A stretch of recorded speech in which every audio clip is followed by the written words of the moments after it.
Okay, so this is the third video lecture in the chapter of culture. And in this video, in this lecture, I really have a bunch of terms to describe.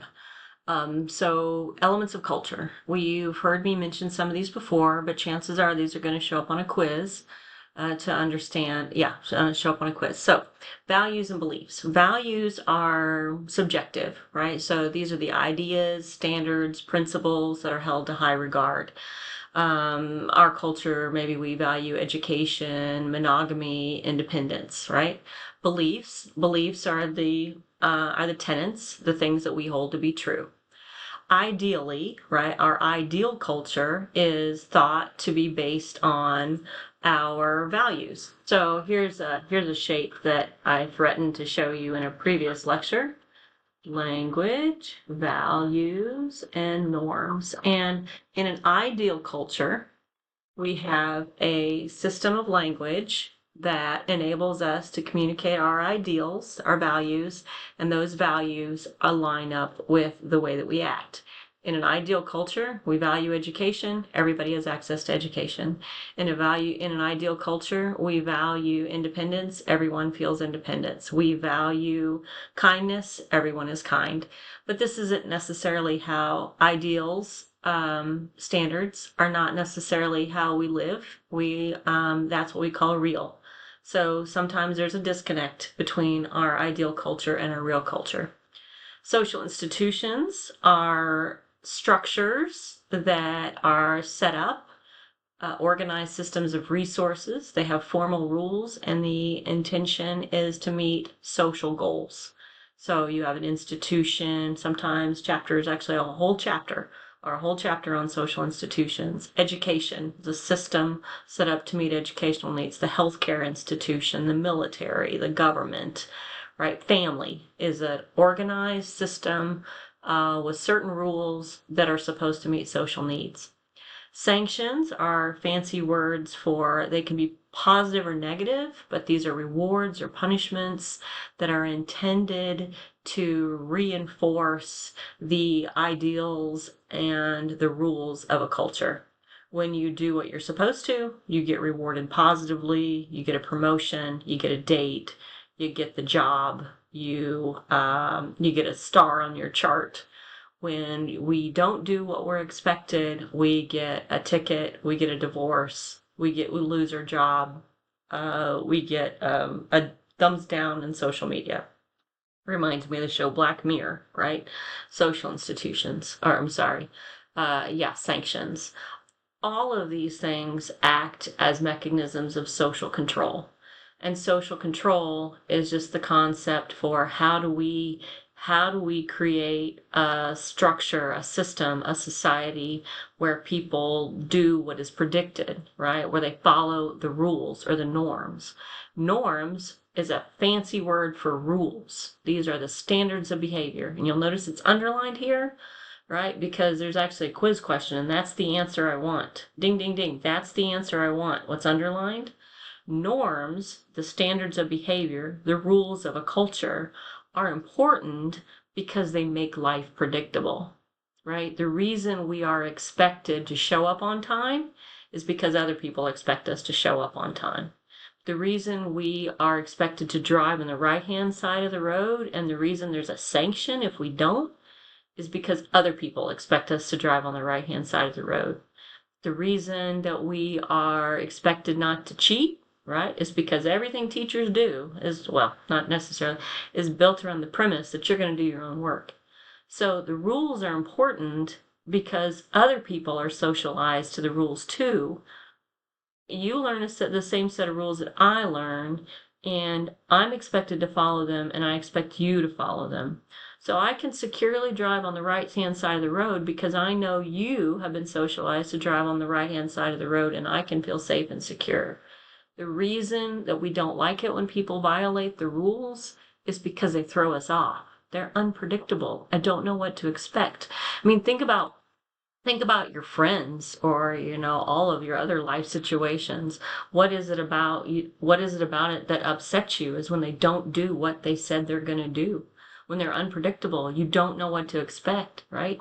Norms are important because they make life predictable. But we also know, we also know that when everything's the same all the time, that gets boring. But that's for another lecture. There are different kinds of norms. There's like a hierarchy. Mores is a term that's given to norms that are embedded in some sort of moral code of a group. So these are considered more important. They're often formalized, so they're often codified, they're often written into law, like murder, killing people, stealing, right? These all come from a Christian moral philosophy, well, not just Christian, but some sort of religious moral philosophy that says, you don't hurt other people. You don't take things that aren't yours.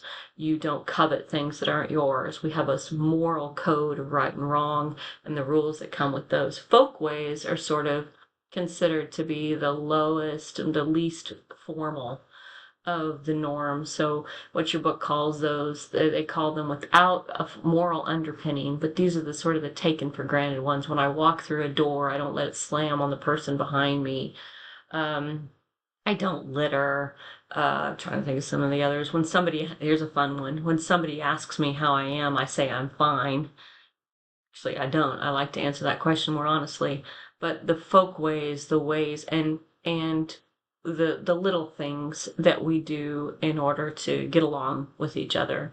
But we've probably all experienced some of these when norms are often most salient, most visible to us when they're violated, when somebody doesn't hold the door open, or when somebody does say, well, actually, I'm having a really terrible day. My dog just died, my grandma's sick, and I got diarrhea, right? That's when we realize that somebody's violated a social norm. Okay, so another thing that's in this book that's not been in other textbooks is this idea of high culture and low culture. You're probably familiar with, so dominant culture would sort of be the one that, like an American, would be a dominant culture. But to ask or to say to describe American culture would be, there's a lot of different things you might describe. You might symphonies or NASCAR or, trying to think of some other good examples, Big Macs or steak and lobster, right? So that would be dominant culture. But within those dominant cultures, you have things that are considered to be more common amongst, say, the wealthy or the elite. These would fall under high culture. So maybe like the symphony. I don't know. A lot of working class people go to the symphony. Then you have low culture, which would be things that are more common amongst poor people. So I'm sort of at a blank. Maybe, I don't know.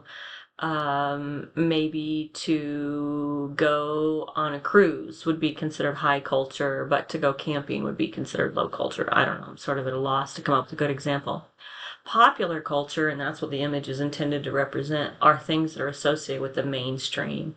So as a sociologist, I try to be, and it's tough because as I get older and I'm further and further away from young people, it's harder for me to really know what's current and what's in pop culture, right? So pop culture would be the television, would be things that are on, Netflix, and then the language. Subculture is a fancy term for like a smaller group of people within a larger culture. So I'm going to use my Star Trek example, right? I'm a pretty hardcore Trekkie. That is definitely a subculture. It's definitely a group of people.